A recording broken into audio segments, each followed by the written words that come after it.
الرحمن الرحیم نحمده ونصلی علی رسولہ الکریم اما بعد۔ رمضان المبارک کے اندر میرا پچھلے برسوں سے معمول رہا ہے کہ مختصراً 10-12-15 منٹ کے اندر زندگی میں پیش آنے والے اکثر موضوعات کے اوپر مختصراً بات عرض کرتا ہوں، جس کی ہمیں روزمرہ معاملات میں ضرورت ہوتی ہے۔ جیسے کوئی کماتا ہے، کوئی پڑھائی کرتا ہے، زندگی کے مشکل فیصلے ہیں، اس بارے میں آگے فیصلہ کیا کرنا ہے، حلال روزگار ہے، خواب آتے ہیں، شیطانی وساوس آتے ہیں، اللہ کی طرف سے کوئی تقدیری فیصلہ آتا ہے۔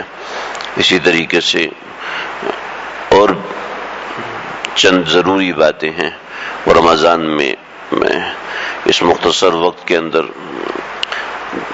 مختصراً اور جامع عرض کرنے کی کوشش کرتا ہوں۔ رمضان کا مہینہ شروع ہو رہا ہے، اور رمضان کا مہینہ کیسے گزارنا ہے، اس کی کیا ضرورت ہے۔ اللہ رب العزت نے یہ مہینہ خاص طور پر اپنی امت کے لیے بنایا ہے، ہمارے اور آپ کے لیے بنایا ہے۔ اس کے اندر 3 حصے کیے ہیں۔ پہلے 10 دن یہ رحمت کے ہیں، دوسرے 10 دن مغفرت کے ہیں، تیسرے 10 دن جہنم سے آزادی کے ہیں۔ یعنی نیکیوں کا ہول سیل سیزن ہے اور معافی کا ہول سیل سیزن ہے، کہ اللہ کے نبی صلی اللہ علیہ وسلم نے فرمایا کہ جو اس مہینے میں بھی اپنی مغفرت نہ کروا سکے، ایسا شخص جو ہے وہ ہلاک ہو جائے۔ حضرت جبریل نے یہ دعا کی اور اللہ کے نبی نے اس کے اوپر آمین کہا۔ تو اتنی رحمتیں اس مہینے کے اندر ہیں، اتنی برکتیں اس مہینے کے اندر ہیں۔ اللہ نے اس مہینے کا نام خود رکھا ہے۔ بقیہ مہینوں کے نام تو عربوں نے رکھے تھے، محرم، صفر، ربیع الاول، ربیع الاخر، جمادی الاولی، جمادی الثانیہ، رجب، شعبان، شوال، ذوالقعدہ، ذی الحج۔ یہ مہینے لوگوں نے خود رکھے تھے ان کے نام۔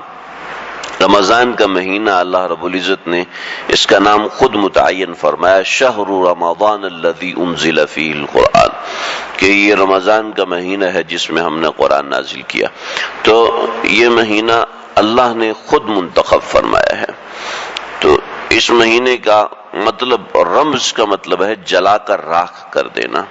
محدثین نے فرمایا کہ یہ مہینہ گناہوں کو جلا کر راکھ کر دیتا ہے، اس وجہ سے اللہ رب العزت نے اس کا نام رمضان رکھا ہے۔ تو اس رمضان کے مہینے کے اندر خاص اعمال کرنے ہیں۔ ایک ایک لمحہ اس مہینے کا قیمتی ہے، اس مہینے کو ضائع ہونے سے بچانا ہے۔ ہمارے تمام اکابرین نے لکھا ہے کہ اس مہینے میں خاص طور پر 2 محنتیں زیادہ کرنی ہے۔ ایک محنت یہ ہے کہ زبان غلط استعمال نہ ہو، دوسری محنت یہ ہے کہ آنکھ غلط استعمال نہ ہو۔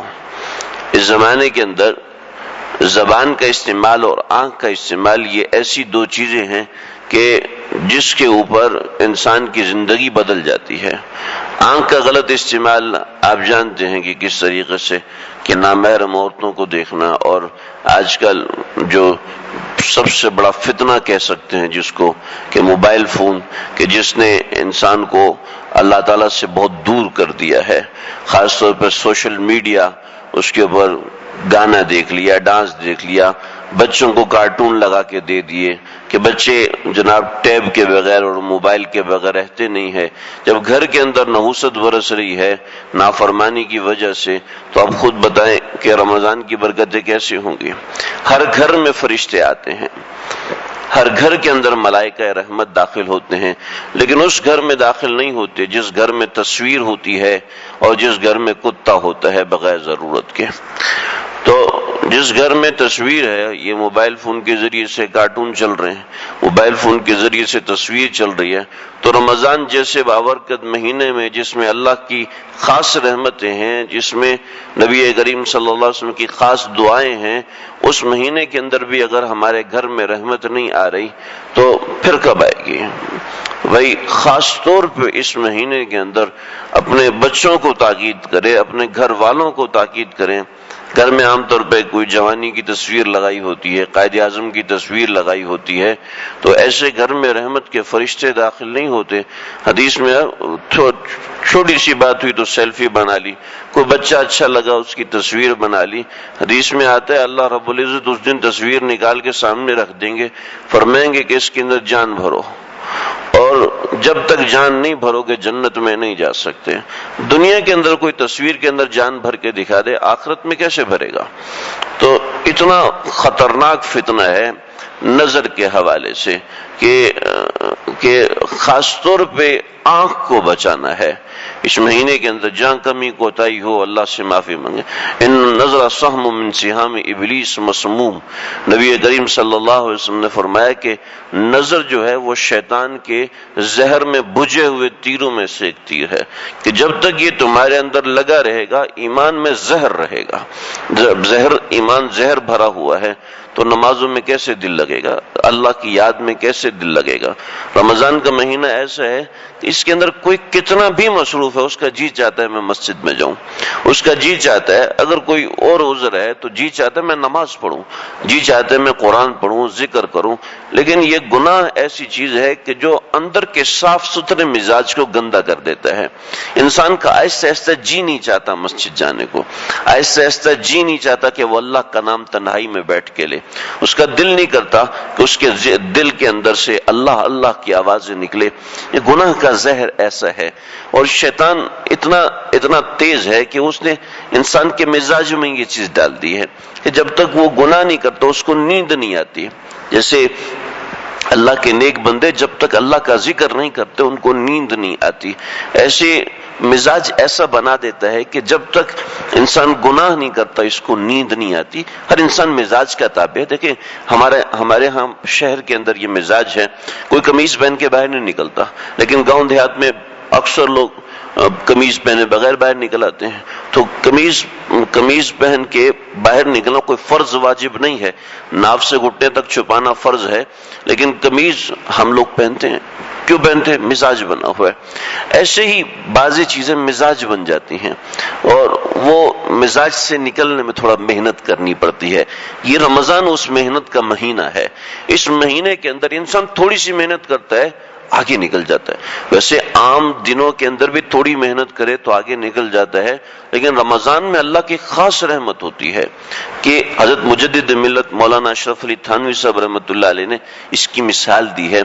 فرماتے ہیں کہ جب بچہ چلنا شروع کرتا ہے تو ماں باپ ایک تکیہ لگا دیتے ہیں، کہتے کہ بیٹا چلو یہاں اس تکیے تک تم نے پہنچنا ہے، اور وہ تکیہ دور ہوتا ہے تو بچہ ایک قدم اٹھاتا ہے تو ابا پکڑ کے اس کو جمپ کروا کے تکیے کے اوپر کھڑا کر دیتے ہیں کہ ہاں میرے بیٹا پہنچ گیا ہے۔ تو اللہ بھی ایسے ہی کرتے ہیں، والذین جاہدوا فینا لنہدینہم، کہ ہم اس کو ضرور ضرور پکڑیں گے اور اس کو راستے کے آخر تک لنہدینہم سبلنا، اپنے تمام راستوں سے پار کروا دیتے ہیں۔ رمضان اس کا مہینہ ہے، اور اس کے اندر ہم نے یہ دو چیزوں سے بچنا ہے، ایک نظر غلط استعمال نہ ہو، دوسرا زبان غلط استعمال نہ ہو۔ یہ بہت چیزیں ہیں، میں اجمالاً عرض کر رہا ہوں۔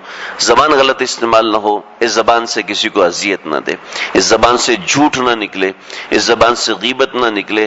ہمارے عورتوں میں یہ مرض ہوا کرتا تھا کہ وہ بیٹھ کے غیبت کیا کرتی تھیں، آج کل مردوں میں بھی یہ مرض ہے کہ بیٹھ کر وزیر اعظم کے خلاف بولیں گے، اور فلانا جو بھی ہے، اور جناب موجودہ حکومتوں کے خلاف بولیں گے، اور جناب محلے والوں کے خلاف، جو اپنے سے بڑے ہیں، اپنا باس ہے اس کے خلاف زبان کھولیں گے۔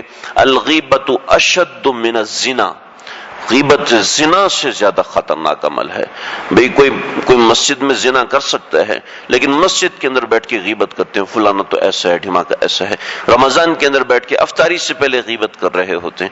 تو ان دو چیزوں سے میں ان سب چیزوں کے بارے میں انشاءاللہ عرض کروں گا، افطاری کرنے کی، کرانے کی، رمضان کا روزہ رکھنے کی کیا فضیلت. لیکن سب سے پہلے عرض کر دوں کہ جو چیز ہمارے روزے کو تباہ کر دیتی ہے یہ دو چیزیں ہیں. خاص طور پر ان دو چیزوں سے بچا جائے. زبان سے خاص طور پہ جھوٹ نہ نہیں. ہمارے ایک مزاج ہو، بس ابھی آیا اور 2 گھنٹے کے بعد آتے ہیں. واضح کر دیا جائے کہ کتنی دیر میں آؤں گا، بس 2 منٹ میں آتا ہوں، اور جناب 2 منٹ کے بعد پون گھنٹہ لگ جاتا ہے اور پتہ ہی نہیں چلتا. میں جناب کل پیمنٹ کر دوں گا اور 4 دن گزر جاتے ہیں، پیمنٹ یہ زبان سے جھوٹ بول دیا، جھوٹا وعدہ کر دیا. نبی کریم صلی اللہ علیہ وسلم نے بے شمار گناہ بیان فرمائے ہیں. زنا کے گناہ کو بیان کیا ہے، قتل کے گناہ کو بیان کیا ہے، شراب کے گناہ کو بیان کیا ہے. لیکن زبان سے ایک گناہ ہوتا ہے دھوکہ دینا، جھوٹ بول کر دھوکہ دے دینا. پتہ بھی نہیں ہوتا کہ انسان دھوکہ دے رہا ہوتا ہے. تو آپ صلی اللہ علیہ وسلم من غش فلیس منا، جو دھوکہ دیتا ہے نا وہ میری امت میں سے نہیں ہے، وہ ہم میں سے نہیں ہے. اتنا خطرناک گناہ ہے زبان کا. تو خاص طور پہ اس کی طرف دھیان دلانا چاہتا ہوں کہ اپنے روزے کے اندر یہ 2 لیکیج ہیں جو کہ ساری نیکیاں بہا کے لے جاتے ہیں، ان 2 سے حفاظت کی جائے. 4 عمل کرنے ہیں روزے کے اندر. تلاوت کرنی ہے، ذکر کرنا ہے، نماز پڑھنی ہے اور دعا کرنی ہے. یہ 4 عمل لازمی کریں. ابھی سے وقت ٹائم ٹیبل بنا رہے. رمضان میں 2 قرآن، 1.5 قرآن یا 3 قرآن، جو حافظ قرآن ہے وہ زیادہ، لیکن اتنے قرآن مجید کی تلاوت لازمی کرنی ہے. رمضان کی قرآن سے بڑی خاص مناسبت ہے. انشاءاللہ آئندہ عرض کروں گا. بل آج کی بات کا خلاصہ ہے کہ اپنے اس روزے کو ضائع ہونے سے بچائیں. یہ روزہ زندگی بدل سکتا ہے، دل کو بدل دیتا ہے، انسان کو اندر سے بدل کے رکھ دیتا ہے. دیکھیں جب کسی کا جی ہی نہیں چاہے گا میں گناہ کروں تو کیسے گناہ کرے گا بھی تو تنگ آ جائے گا. تو روزہ اندر کو بدل دیتا ہے. اندر اگر سیاہ ہے اس کو سفید کر دیتا ہے، سفید ہے اس کو چمکا دیتا ہے، اور چمکتا ہے تو اس میں اللہ کی تصویر نظر آنا شروع ہو جاتی ہے. یہ کر کے دیکھیں. من تقربنی شبرن، جو مجھ سے 1 شبر کہتے ہیں سوئی، جہاں 1 سوئی چبو دو تو اس جگہ جو نشان چبنے کا نشان بن جاتا ہے، اس کو کہتے ہیں شبر. جو مجھ سے اتنا شبر بڑھتا ہے تو میں اپنے راستے سے نکل کر اس کا استقبال کرتا ہوں. اللہ رب العزت اتنا بندے کو فیور دے رہے ہیں کہ اے بندے میں تیرا انتظار کر رہا ہوں. یعنی یہ حدیث میں نہیں آیا، یعنی کہ یہ سمجھانے کے لیے عرض کر رہا ہوں. اے بندے تو 1 قدم چل، میں 10 قدم چلتا ہوں. تو چل کر آؤ، میں دوڑ کر آتا ہوں. تو یہ رمضان خاص طور پر اس کا مہینہ ہے. اس کے اندر یہ 2 مضرات ہیں، 2 تکلیف دہ چیزیں ہیں. اپنے روزے کی حفاظت کریں. اللہ تعالیٰ سمجھنے کی، عمل کرنے کی توفیق عطا فرمائے.